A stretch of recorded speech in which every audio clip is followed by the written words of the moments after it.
ici, c'est une mine d'or d'expertise.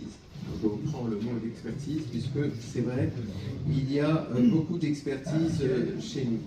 Nous avons dégagé un certain nombre de pistes de développement dans un grand nombre de secteurs. Merci d'avoir fait confiance à l'IFOP pour cette étude.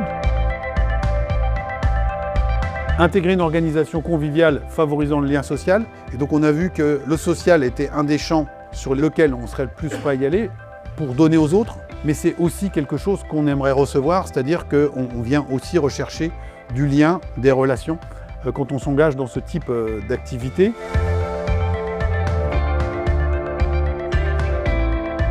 Concentrons-nous sur les 8% qui disent déjà le faire, mais qui sont sans doute plutôt dans le caritatif ou le bénévolat classique, et les 38% qui pourraient le faire avec des modalités spécifiques. Donc, je réinsiste sur ce principe-là, maîtrise de son temps, le présentiel, le distanciel, quels sont les types de secteurs, et puis essayer de bien faire la part des choses entre ce qui relève du bénévolat classique et ce qui relève des activités qui sont les autres, qui sont quand même assez spécifiques, mais je me répète, qui souffrent aujourd'hui d'un gros déficit encore de notoriété.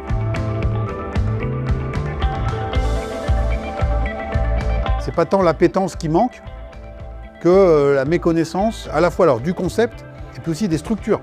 Si tant est que je veuille m'impliquer dans cela, le caritatif, le social, je vais au Resto du Cœur, je vais à la Croix-Rouge, je sais où c'est, hein, la banque alimentaire.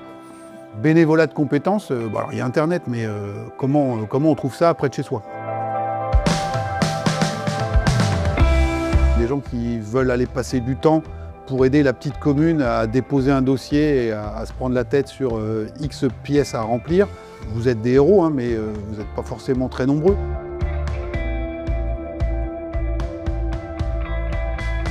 Comme il y a une réserve citoyenne, on a aussi une réserve citoyenne d'experts avec des gens qui peuvent bénévolement venir faire le même type de mission. La seule chose qui va changer, c'est la rémunération qui met à la limite pour l'association. L'association, elle, ne déboursera pas non plus puisque vous êtes bénévole. Donc se dire, peut-être qu'on peut être en appoint ou en complément, ou travailler en tandem, ou démarcher un certain nombre d'associations en disant vous avez un gros vivier de mécénat de compétences, mais on a aussi, sachez-le, d'autres ressources avec d'autres types de profils.